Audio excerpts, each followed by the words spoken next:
దేశం విశ్వగురువుగా అవతరిస్తోంది. మరి మాతృమూర్తుల రక్షణ మాటేంటి? మహిళలను తల్లులుగా భావించే చోట వేలాది అదృశ్యాలు ఎలా జరుగుతున్నాయి?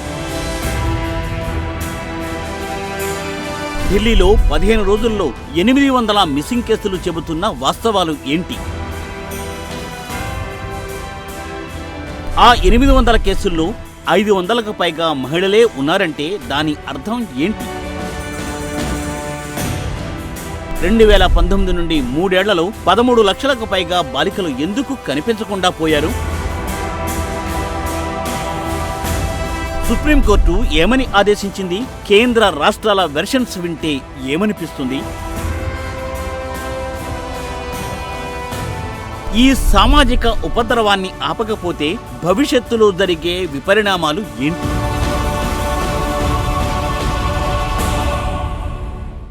యత్ర నార్యస్తు పూజ్యంతే రమంతే తత్ర దేవతాః అంటే ఎక్కడ మహిళలు పూజింపబడతారో అక్కడ దేవతలు కొలువై ఉంటారు అని మన పెద్దవాళ్ళు ఏనాడో చెప్పి ఉన్నారు. మహిళల గౌరవాన్ని కాపాడే చోట, వారు ఆనందంగా నడయాడే చోట సాక్షాత్తు దేవతలే కొలువై ఉంటారట. యుగ యుగాలుగా సనాతన ధర్మాన్ని అవలంబిస్తున్న భారతదేశంలో మహిళల గౌరవం కోసమే రాజులు నిరంతరం పనిచేశారు. వారి మాన మర్యాదలు కాపాడడానికే రాజ్యాలను కూడా కోల్పోయారు. రామాయణంలో సీతమ్మ ఉదంతాన్ని తీసుకున్నా, మహాభారతంలో ద్రౌపది కేంద్రంగా జరిగిన పోరాటం చూసినా మహిళల గౌరవం కోసం మనవాళ్లు ఎంతగా పోరాడారో అర్థం చేసుకోవచ్చు. అయితే కాలచక్రం గిర్రున తిరిగిపోతూ, యుగాలు గడుస్తూ పోతూ కలియుగం వచ్చేసరికి ఆధునిక ప్రపంచానికి ఆనవాళ్లుగా చెప్పుకుంటున్న మన ప్రజాస్వామ్య వ్యవస్థలో మహిళలకు అదే గౌరవం దొరుకుతోందా? మహిళల గౌరవానికి బదులు అవమానాలు, హింసలు, కిడ్నాప్లు, మానభంగాలు, హత్యలు పెరిగిపోవడానికి కారణాలు ఏంటి? ఇటీవల సుప్రీంకోర్టు ఏమని ఆందోళన వ్యక్తం చేసింది? కేంద్ర రాష్ట్ర ప్రభుత్వాలను ఎలా నిలదీసింది? వారి దగ్గరున్న సమాధానాలు ఏంటి? దేశంలో ప్రతి 8 నిమిషాలకు ఒకరు చొప్పున ఎందుకు కిడ్నాప్ అవుతున్నారు? వారిని ఎవరు ఎక్కడికి తరలిస్తున్నారు? ఈ అంశాల గురించి ఆరా తీస్తే కాళ్ల కింద భూమి కంపించక మానదు.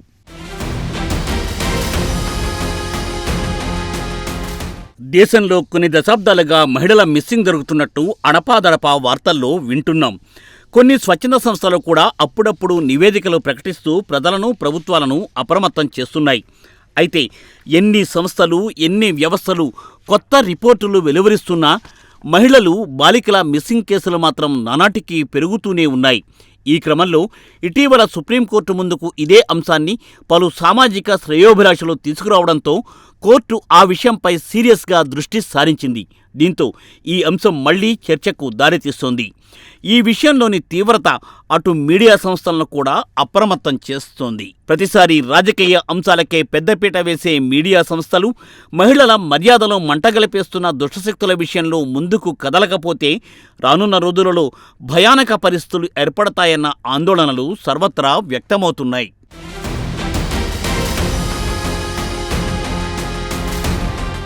దేశంలో ప్రతి 8 నిమిషాలకు ఒక మిస్సింగ్ జరుగుతోందన్న రిపోర్టులపై సుప్రీంకోర్టు ఆందోళన వ్యక్తం చేసింది. దేశంలోని వివిధ ప్రాంతాలలో పిల్లలు అదృశ్యమవుతున్న ఘటనల వెనుక దేశవ్యాప్తంగా ఏదైనా నెట్వర్క్ ఉందా?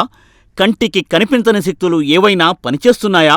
లేక ఇదంతా రాష్ట్రాలకే పరిమితమైన ముఠాలు చేస్తున్న పనే అనే అంశాన్ని స్పష్టంగా నిర్ధారించాలని సుప్రీంకోర్టు కేంద్ర ప్రభుత్వాన్ని ఆదేశించింది. ఈ ఘటనలు యాదృచ్ఛికమా లేక ఏదైనా నిర్దిష్ట పద్ధతి ప్రకారం జరుగుతున్నాయా అన్నదానిపై సమగ్రంగా విశ్లేషించాలని సుప్రీంకోర్టు సూచించింది. జస్టిస్ బివి నగరత్న, ఉజల్ భూయాలతో కూడిన ధర్మాసనం ఈ అంశంపై విచారణ జరిపింది. దేశంలోని అన్ని రాష్ట్రాల నుండి పిల్లల అదృశ్యంపై పూర్తి వివరాలు సేకరించాలని, అప్పుడే ఖచ్చితమైన వివరాలు బయటకు వస్తాయని కోర్టు అభిప్రాయపడింది. కేంద్రం తరఫున అదనపు సొలిసిటర్ జనరల్ ఐశ్వర్య భాటి వాదనలు వినిపించారు. ఈ విషయంలో కేంద్రం ఇప్పటికే అన్ని రాష్ట్రాలకు సూచనలు ఇచ్చిందని, అయితే కొన్ని రాష్ట్రాలు మాత్రమే తమ వద్ద ఉన్న అదృశ్యమైన పిల్లలు కేసుల ప్రాసిక్యూషన్కు సంబంధించిన డేటాను అందచేశాయని, దాదాపు డజన్ రాష్ట్రాల దాకా ఇంకా వివరాలు సమర్పించలేదని కోర్టుకు తెలిపారు. పూర్తి డేటా వచ్చిన తర్వాతే సరైన విశ్లేషణ సాధ్యమవుతుందని కోర్టుకు విన్నవించారు. అయితే దీనిపై స్పందించిన ధర్మాసనం పిల్లల మిస్సింగ్ కేసుల వెనుక దేశవ్యాప్తంగా ఏదైనా ముఠా పనిచేస్తోందా, లేక రాష్ట్రాల్లో ఉండే స్థానిక ముఠాలే ఈ పని చేస్తున్నాయా? ఇదంతా ఒక పద్ధతి ప్రకారం జరుగుతోందా, లేక ఇవన్నీ యాదృచ్ఛికమైన ఘటనలేనా అని సుప్రీంకోర్టు కేంద్రాన్ని ప్రశ్నించింది. అధునాతన సాంకేతిక పరిజ్ఞానాన్ని వాడుకొని దేశంలో జరుగుతున్నటువంటి ఈ అదృశ్యాలను తగ్గించాల్సినటువంటి బాధ్యత ఉంది. మరి ముఖ్యంగా ఏదైనా జాతీయ స్థాయి ముఠా కానీ నెట్వర్క్ కానీ దీని వెనకాల పనిచేస్తుంటే తక్షణమే దానిపైన విచారణ చేసి ఇట్లాంటి మిస్సింగ్లను అరికట్టవలసినటువంటి బాధ్యత అటు కేంద్ర ప్రభుత్వం పైన, రాష్ట్రాల పోలీసుల పైన ఉందనేటటువంటి అభిప్రాయాన్ని సుప్రీంకోర్టు వ్యక్తం చేసినటువంటి సందర్భంలో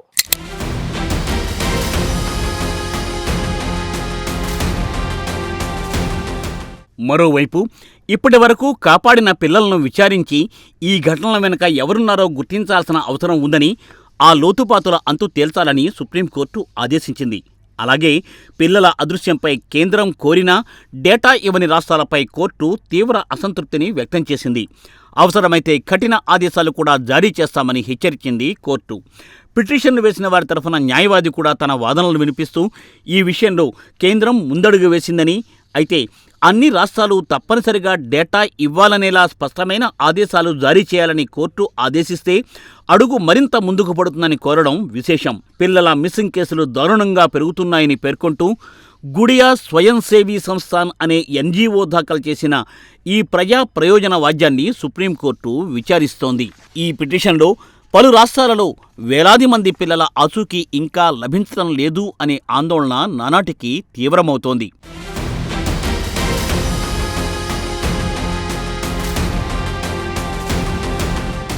అజిత్ సింగ్ అనే సామాజికవేత్త గుడియా స్వయం సేవీ సంస్థాన్ అనే స్వచ్ఛంద సంస్థను నిర్వహిస్తున్నారు.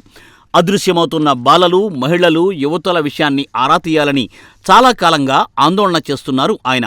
ఈ విషయంలోనే ఆయన సుప్రీంకోర్టుకు ఎక్కడంతో ఇటీవల ఈ వార్త దేశవ్యాప్తంగా వార్తల్లో నిలిచింది. దేశంలో మహిళలు, బాలికల మిస్సింగ్ అనేది కేవలం సామాజిక సమస్య మాత్రమే కాదని, దాని వెనుక ఒక వ్యవస్థీకృతమైన మాఫియా ఉందంటూ ఆ సంస్థ సుప్రీంకోర్టులో పోరాడుతోంది. 2024-2025 సంవత్సరాల్లో జరిగిన విచారణల్లో గుడియా సంస్థ సమర్పించిన గణాంకాలను చూసి సుప్రీంకోర్టు దిగ్భ్రాంతిని వ్యక్తం చేసింది.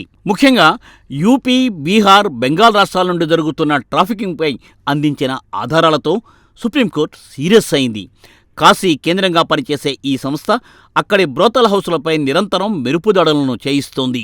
వారణాసిలోని రెడ్ లైట్ ఏరియాలో దశాబ్దాలుగా సాగుతున్న వేశ్యావృత్తిని, మహిళల మానహననాన్ని ఈ సంస్థ అడ్డుకుంది. వందలాది మంది మైనర్ బాలికలను రక్షించి వారికి పునరావాసం కల్పించింది. నేపాల్ నుండి వచ్చే అమ్మాయిలను వారణాసి మీదుగా ఇతర నగరాలకు ఎలా తరలిస్తున్నారో ఈ సంస్థ తన రిపోర్ట్స్ ద్వారా బయటపెట్టింది. అంతేకాదు దేశవ్యాప్తంగా దాదాపు 3,000కు పైగా ట్రాఫికింగ్ కేసులలో గుడియా సంస్థ బాధితుల తరఫున కోర్టుల్లో పోరాడుతోంది. ఆ పోరాటం ఫలితంగానే అలహాబాద్ హైకోర్టు ద్వారా వారణాసిలోని బ్రోతల్ హౌసులను సీజ్ చేయించడంలో అజిత్ సింగ్ విజయం సాధించడం విశేషం.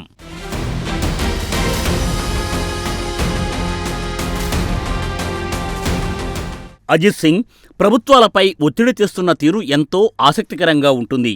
కేసుల విషయంలో కేవలం ఎఫ్ఐఆర్ నమోదు చేస్తే సరిపోదని, అదృశ్యమైన ప్రతి మహిళ వెనుక ఉన్న నెట్వర్క్ను ఛేదించాలని వీరు సుప్రీంకోర్టు ద్వారా డిమాండ్ చేస్తున్నారు. ఒక మోటార్ సైకిల్ పోతే వెదికే పోలీసులు ఒక నిరుపేద ఇంటి ఆడబిడ్డ కనిపించకుండా పోతే ఎందుకు సీరియస్గా తీసుకోవడం లేదు అనేది అజిత్ సింగ్ సంధిస్తున్న ప్రశ్న. నిజమే కదా, ఒక వెహికల్ పోతే మరో వెహికల్ కొనుక్కునే వెసులుబాటు ఉంది. అలాగే దానికి మూల్యం చెల్లించేందుకు, డ్యామేజ్ జరిగితే ఇవ్వడానికి ఇన్సూరెన్స్ సంస్థలు కూడా ఉన్నాయి. కానీ ప్రాణమున్న మనుషులు, అందులోనూ అభం శుభం తెలియని ఆడబిడ్డలు అన్యాయంగా అదృశ్యమైపోతూ ఉంటే ఏ ఒక్క ప్రభుత్వ వ్యవస్థ కూడా ఎందుకు సీరియస్గా తీసుకోవడం లేదు అన్నది అజిత్ సింగ్ పాయింట్. ఆయన కోర్టు ముందు ఉంచిన కేసుల ఆధారంగానే సుప్రీంకోర్టు చాలా సీరియస్గా స్పందిస్తోంది. ఇక దేశంలో, అలాగే దేశ రాజధానిలో సైతం పిల్లలు, బాలికలు, యువతులు, మహిళలు ఎలా అదృశ్యం అవుతున్నారో తెలుసుకుంటే గుండె తరుక్కుపోవడం ఖాయం. దేశ రాజధానిలో శాంతి భద్రతల పరిస్థితి ఎంత దారుణంగా ఉందో ఈ అంశం ద్వారా మరోసారి వెలుగులోకి వస్తోంది.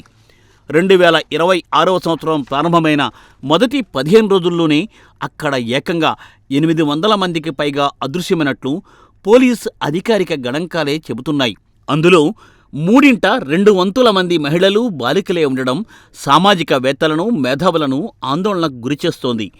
ఈ జనవరి 1 నుండి 15వ తేదీ మధ్యకాలంలో మొత్తం 807 మంది అదృశ్యమయ్యారు. అంటే సగటున ప్రతిరోజు 54 మంది ఆచూకీ లేకుండా పోతున్నారన్నమాట. ఆ లెక్కన ఢిల్లీలో ఒక గంటకు 2 కన్నా ఎక్కువ మంది అదృశ్యమవుతున్నారు. ఇదే సగటును దేశవ్యాప్తంగా చూస్తే ప్రతి 8 నిమిషాల్లో ఒకరు మిస్ అవుతున్నట్టు గణాంకాలు చెబుతున్నాయి. ఢిల్లీలో 800 మంది అదృశ్యమైన వారిలో 509 మంది మహిళలు, బాలికలే ఉండడం ఇక్కడ చెప్పుకోదగిన విషయం. మిగతా 298 మంది పురుషులు. మొత్తం అదృశ్యమైన వారిలో 191 మంది మైనర్లు ఉంటే 616 మంది మేజర్లు ఉన్నారు. ఇప్పటి వరకు పోలీసులు 235 మందిని మాత్రమే గుర్తించగలిగారు. మిగిలిన 572 మంది ఆచూకీ ఇంకా లభ్యం కాలేదు. ఈ సంవత్సరం మొదటి 15 రోజుల్లో సగటున రోజుకు 13 మంది పిల్లల చొప్పున అదృశ్యమయ్యారు.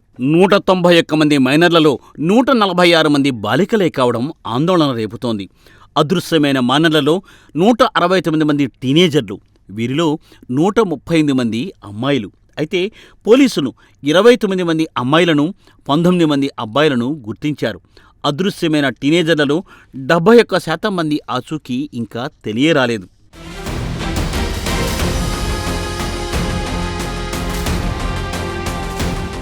ఇక 2025 గణాంకాలను పరిశీలిస్తే ఢిల్లీలో మొత్తం 24,508 మంది అదృశ్యమయ్యారు.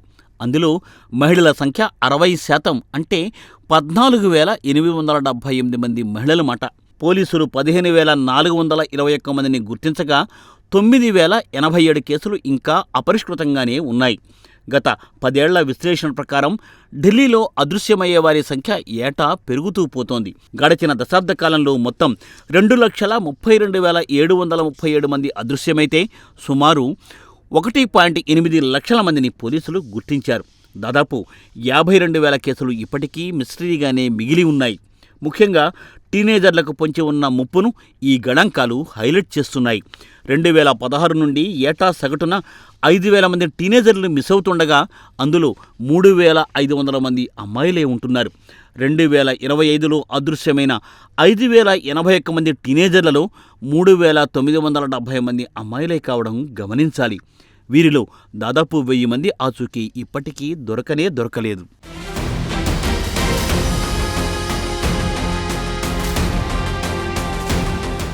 మరి ముక్కుపచ్చలారని ఈ అమ్మాయిలను, మహిళలను ఎవరు అపహరిస్తున్నారు, ఎక్కడకు తరలిస్తున్నారు, అందుకు కారణాలు ఏంటి అనేది సులభంగానే అర్థం చేసుకోవచ్చు. ఎన్సీఆర్బీ లెక్కల ప్రకారం మిస్సింగ్ కేసులలో 80% సెక్స్ ట్రేడ్ నేపథ్యంలోనే జరుగుతున్నట్టు తేల్చడం ఆందోళనను తీవ్రతరం చేస్తోంది.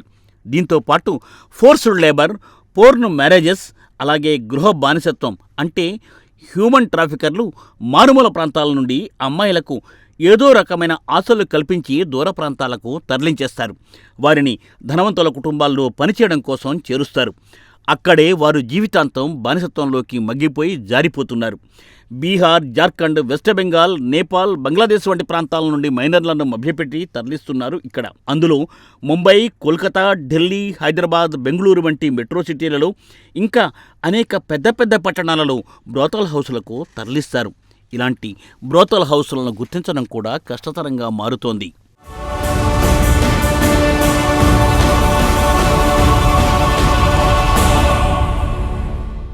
ఒకప్పుడు ఊరికి దూరంగా అందరికీ తెలిసేలాగా వేశ్యావాటికలు ఉండేవి.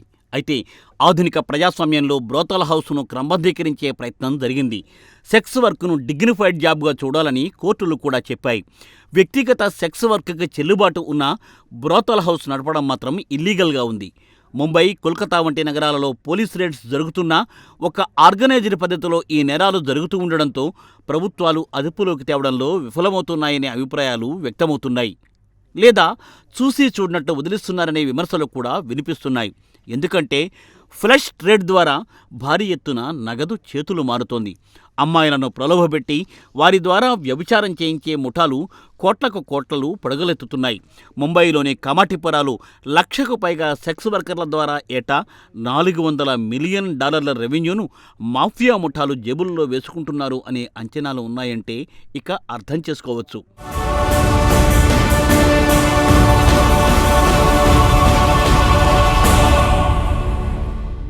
ఇక కోల్కతాలో ఆసియాలోని అతిపెద్ద రెడ్ లైట్ ఏరియా ఉంది. మేడమ్స్గా పిలువబడే వాటి నిర్వాహకులు, లోకల్ మాఫియా, హ్యూమన్ ట్రాఫికర్లు అంతా కలిసి పగడ్బందీగా బ్రోతల్ హౌస్లు నిర్వహిస్తున్నారు. వెస్ట్ బెంగాల్లోని సుందర్బన్స్ నుండే 44% మంది అమ్మాయిలు ఇక్కడ మగ్గిపోతున్నారు అంటే ఈ ర్యాకెట్ ఏ స్థాయిలో జరుగుతుందో అర్థం చేసుకోవచ్చు. మాయమాటలకు లోబడి హ్యూమన్ ట్రాఫికర్స్కు చిక్కుతున్న లక్షలాది మంది బాధిత సెక్స్ వర్కర్లను కదిలిస్తే ఒక్కొక్కరిది ఒక్కో కన్నీటి గాథగా తెరకెక్కుతుందనే చెప్పాలి.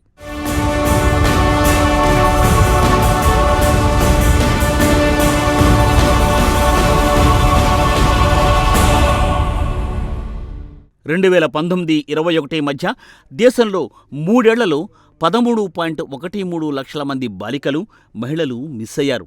అలాగే యునైటెడ్ నేషన్స్ పాపులేషన్ ఫండ్ 2020 నాటి రిపోర్టు ప్రకారం భారత్లో 4,60,00,000కు పైగా బాలికలు, మహిళలు జాడ లేకుండా పోయారు.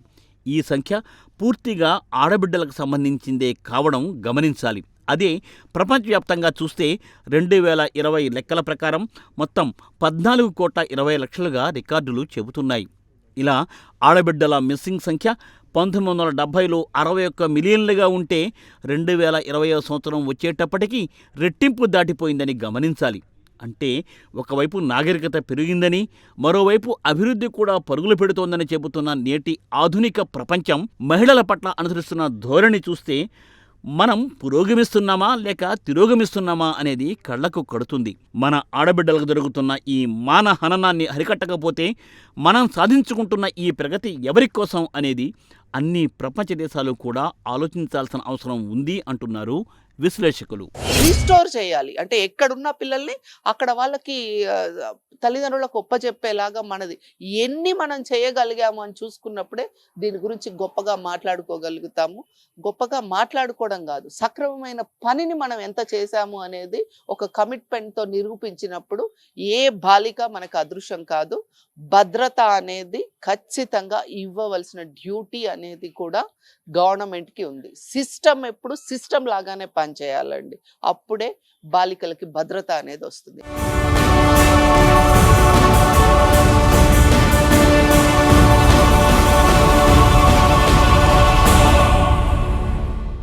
ఈ దారుణాలకు చెక్ పెట్టడానికి కేంద్ర రాష్ట్ర ప్రభుత్వాలు ఎన్ని మెజర్స్ తీసుకుంటున్నా, ఎమర్జెన్సీ రెస్పాన్స్ సపోర్ట్ సిస్టమ్స్ ప్రారంభిస్తున్నా ఏమంత మాత్రం ప్రభావం చూపడం లేదని తేలిపోతోంది. 2019-21 మధ్య ఢిల్లీలో 61,000కు పైగా మహిళలు, దాదాపు 23,000 మంది బాలికలు మిస్ అయితే, జమ్మూ కాశ్మీర్లో 8,600 మంది మహిళలు, 1,148 మంది బాలికలు మిస్ అయ్యారు. మధ్యప్రదేశ్లో అయితే దాదాపు 2 లక్షల మందితో అత్యధిక సంఖ్య నమోదైంది. ఆ తర్వాత వెస్ట్ బెంగాల్ 2వ స్థానంలో ఉంది. ఈ విషయాన్ని 3 ఏళ్ల క్రితమే కేంద్ర హోంమంత్రిత్వ శాఖ కూడా కన్ఫర్మ్ చేయడం గమనించాలి. దేశవ్యాప్తంగా 2019-21 మధ్య 10,61,000 మంది 18 ఏళ్లు పైబడిన మహిళలు, అలాగే 2,51,000 మంది 18 ఏళ్ల లోపు బాలికలు మిస్ అయినట్లు ధృవీకరించింది. ఇక మహారాష్ట్రలో అయితే 1,78,000 మంది మహిళలు, అలాగే 13,000 మంది బాలికలు మిస్ అయ్యారు. ఒడిశాలో 70,000 మంది మహిళలు, 16,649 మంది బాలికలు మిస్ అయ్యారు. ఇక ఛత్తీస్గఢ్లో 49,116 మంది మహిళలు, 10,817 మంది బాలికలు మిస్ అయ్యారట.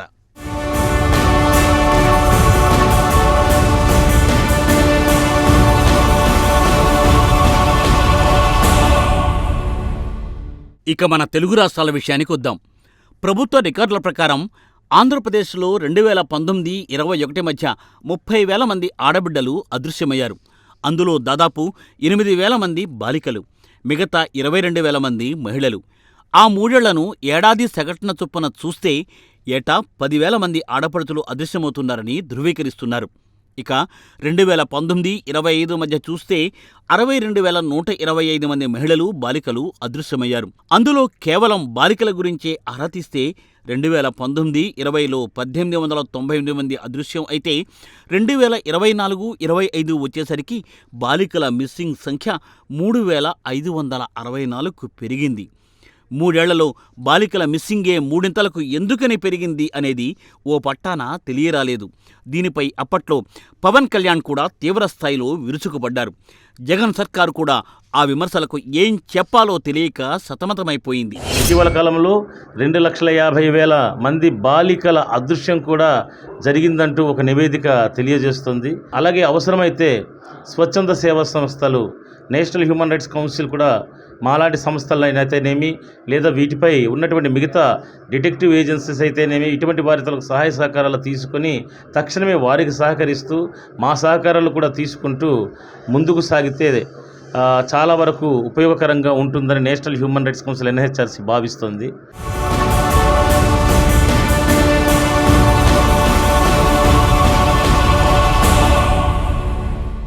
గత దశాబ్ద కాలంలో చూస్తే ఏపీలో సుమారు 45,000కు పైగా మిస్సింగ్ కేసులు నమోదయ్యాయి. అదే తెలంగాణ రాష్ట్రం విషయానికి వస్తే 35,000కు పైగా కేసులు నమోదయ్యాయి. ఏపీలో విశాఖ వంటి ఏజెన్సీ తీర ప్రాంతాల నుండి మానవ అక్రమ రవాణా జోరుగా సాగుతోంది. ఉద్యోగం, ఉపాధి అనే పేర్లతో మహిళలకు గాలం వేస్తూ తరలిస్తున్నారు. తెలంగాణలో ఎక్కువగా సోషల్ మీడియా ఉచ్చులో పడిపోయి ప్రేమ పేరుతో బాలికలు వంచనకు గురవుతున్నారు. అలాగే గల్ఫ్ దేశాలకు పంపే పేరుతో దారుణమైన ఘటనలు చోటు చేసుకుంటున్నాయి. తెలంగాణలో 87% కేసులను ట్రేస్ చేసినట్టు పోలీసులు చెబుతున్నారు. కానీ 23% కేసుల సంగతి ఏంటి అనేది ఇప్పటికీ మిస్టరీగానే ఉంది. ఇలాంటి వాటికి చెక్ పడాలంటే పోలీసులు, నిఘా వ్యవస్థ, ముస్కాన్, షీ టీమ్స్ వంటి అన్ని వ్యవస్థలు కూడా సమన్వయంతో పనిచేయాలని సామాజికవేత్తలు చాలా కాలంగా కోరుతున్నారు. ఆపరేషన్ ముస్కాన్ అని సంవత్సరానికి 2 సార్లు తనిఖీలు చేస్తున్నారు. అలా కాదు కావాల్సింది, ఎప్పటికీ కావాలి, ప్రతి చోట కావాలి. స్కూల్ నుంచి మొదలవ్వాలి. ఫస్ట్ ఇంట్లో అసలు పిల్లల మనస్తత్వం ఏంటి, ఎందుకు పారిపోతున్నారు అనేది తెలియాలి. స్కూల్లో అక్కడి నుంచి ఎలా మిస్ అవుతున్నారు అప్ టు 10th. ఇంటర్ పిల్లలు ముఖ్యంగా ఏంటి అని అంటే కౌమార దేశం నుంచి వస్తూ ఉంటారు. వాళ్ళు ప్రేమల పేరిట, వాటి పేరిట వెళ్ళిపోవడం జరుగుతుంది. కొందరు కిడ్నాప్ చేయటం. ఇన్ని అంశాలు ఉన్నప్పుడు వీటి మీద సరైన నిఘా లేకుండా అసలు పిల్లలు ఎంతమంది ఉంటున్నారు, ఎంతమంది లేరు అనడానికి ప్రతి ఒక్క డిపార్ట్మెంట్ ఎవరి పని వాళ్ళు చేయవలసిన అవసరం ఉందండి. అట్లాంటివన్నీ చట్ట ప్రకారం చేసినప్పుడే మనం ఖచ్చితంగా బాలికల్ని రక్షించుకోగలుగుతాం. కొందరైతే మిస్సింగ్ అయిపోయి అసలు ఇంకా అంటే వాళ్ళు ఎక్కడున్నారు ఏంటంటే సంవత్సరాలు కూడా తెలియదు. అది ఆ డిపార్ట్మెంట్ ఏమనుకోవాలి అని అంటే మన అజాగ్రత్త అనుకోవడమే కాదు, ఒక మనకుండే వర్క్ కమిట్మెంట్ కూడా లేదు అనుకొని భావించాలి. ఖచ్చితంగా అమ్మాయిలని కాపాడాలి.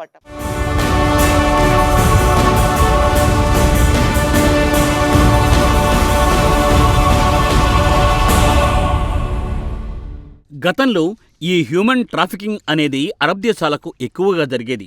ముఖ్యంగా హైదరాబాద్ వంటి ముస్లిం పాపులేషన్ ఎక్కువగా ఉండే పట్టణాల నుండి ముస్లిం బాలికలు, మహిళల తరలింపు తీవ్రంగా జరిగేది. దీనిపై అనేక స్వచ్ఛంద సంస్థలు తీవ్ర స్థాయిలో పనిచేశాయి. ఉమ్మడి రాష్ట్రాల్లో ఉన్నప్పుడు దాదాపు అన్ని ప్రభుత్వాల హయాంలో కూడా ముస్లిం ఎంపవర్మెంట్కు చర్యలు పెద్ద ఎత్తుగానే తీసుకున్నారు. ముస్లిం కుటుంబాలలో పేదరికాన్ని కారణంగా చూపడమే కాకుండా పలు కుటుంబాలు ఆడపిల్లల ద్వారా సొమ్ము చేసుకునేందుకు తమ పిల్లలను అరబ్ షేకులకు ఇచ్చి పెళ్లిళ్లు చేసి పంపించేవారు. ముక్కు పచ్చలారని అమ్మాయిలను ధనవంతులైన అరబ్ షేకులు తక్కువ డబ్బు చెల్లించి తీసుకుపోయేవారు.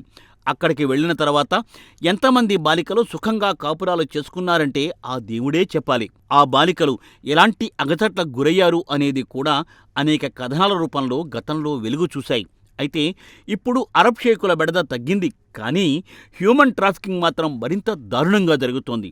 అమ్మాయిల తరలింపులో మత మార్పిళ్లు, లవ్ జిహాద్ వంటి అనేక కొత్త కోణాలు వెలుగు చూస్తున్నాయి. ఒకప్పుడు ఉమెన్ ట్రాఫికింగ్పై గొంతెత్తిన అన్ని పార్టీలు, లెఫ్ట్ వింగ్ మహిళా ఆర్గనైజేషన్లు మత మార్పిళ్ల కోణంలో జరుగుతున్న అంశాలపై మాత్రం నోరు మెదపడం లేదన్న ఆరోపణలు ఉన్నాయి. అందుకే అసలు ఈ తతంగం అంతా ఎలా జరుగుతుందో పూర్తిస్థాయిలో విచారణ జరిపి మూలాల్లోకి వెళ్ళాలి అనే ఉద్దేశంతోనే సుప్రీంకోర్టు రంగంలోకి దిగిందన్న అభిప్రాయాలు ఇప్పుడు వినిపిస్తున్నాయి.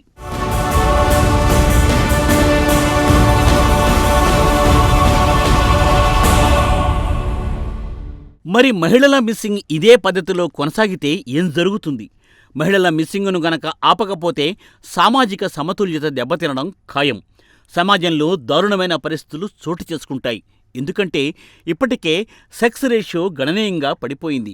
అది ఇంకా పతనమవుతూ వస్తుందన్న ఆందోళన కూడా వ్యక్తమవుతోంది సర్వత్రా. ఇప్పుడు భారత్లో స్వతంత్రం వచ్చినప్పటి నుండి ఇప్పటి వరకు చూస్తే గణనీయమైన మార్పులు చోటు చేసుకున్నాయి. 1951 సెన్సస్ ప్రకారం 1000 మంది పురుషులకు 946 మంది మహిళలు ఉండేవారు. అది 2001 వచ్చేటప్పటికి 933కు పడిపోయింది. 2011లో 943కు మెరుగుపడింది. ఇక ఆ తర్వాత జనాభా గణన జరగలేదు. అయినప్పటికీ 2025 నాటికి 1000 మంది పురుషులకు 1020 మహిళలు పెరిగి ఉంటారని అంచనా వేస్తున్నారు. ఈ అంచనాకు శాస్త్రీయ ఆధారమనేది ఏదీ కనిపించటం లేదు. ఎందుకంటే ఒకవైపు ఉమెన్ ట్రాఫికింగ్ పెరగడం, మహిళలు, బాలికలు అదృశ్యమయ్యే వారి సంఖ్య ఏటేటా పెరుగుతున్నప్పుడు సెక్స్ రేషియో ఎలా పెరుగుతుంది అనేది చెప్పడం సాహసమే అవుతుంది.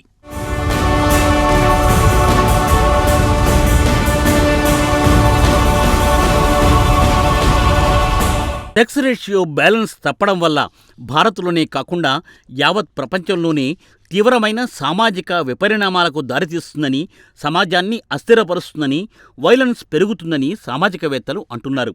క్రైమ్ రేట్ అదుపు తప్పుతుంది. మేల్స్ సంఖ్య అంతకంతకు పెరగడం వల్ల వారు పెళ్లిళ్లకు నోచుకోవటం లేదు.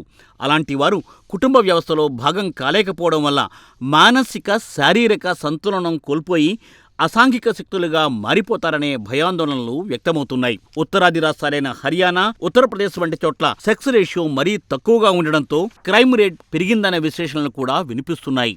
మహిళల కొరత వల్ల బ్రైట్ ట్రాఫికింగ్కు దారితీస్తుంది. పేద రాష్ట్రాల నుండి మహిళలను కొనుగోలు చేసి ఫోర్స్డ్ మ్యారేజెస్ కూడా జరుపుతున్నట్టు అడపాదడపా కనిపిస్తున్న విషయమే. గృహ హింసతో పాటు ఫోర్స్డ్ సెక్స్ పెరుగుతుంది అంటున్నారు. అలాంటి పరిస్థితి ఏర్పడకముందే అలాంటిదేదైనా ఉంటే అది బీజరూపంలో ఉన్నప్పుడే తుంచేయాలని సామాజికవేత్తలు కోరుతున్నారు. బహుశా అదే కోణంలో సుప్రీంకోర్టు కూడా కేంద్ర రాష్ట్ర ప్రభుత్వాలను ఆదేశించింది అన్న అభిప్రాయాలు వినిపిస్తున్నాయి. ఏమైనా విశ్వగురువుగా ప్రొజెక్ట్ అవుతున్న భారత్ కేవలం తాను మాత్రమే కాక ప్రపంచ దేశాలతో సమైక్యంగా ముందుకెళుతూ ఓ కొత్త తరహా సమాజ నిర్మాణం కోసం ప్రయత్నిస్తున్నట్లు ఇటీవల AI సదస్సులో ప్రధాని మోదీ మాటలను బట్టి అర్థం చేసుకోవాలి అంటున్నారు నిపుణులు. మరి చాలా కాలం తర్వాత ఉమెన్ ట్రాఫికింగ్ పై సీరియస్ గా దృష్టి సారించిన సుప్రీంకోర్టు ద్వారానైనా నేటి తల్లులు, రేపటి తల్లులకు సంపూర్ణ రక్షణ దొరుకుతుందని, దొరకాలని ఆశిద్దాం.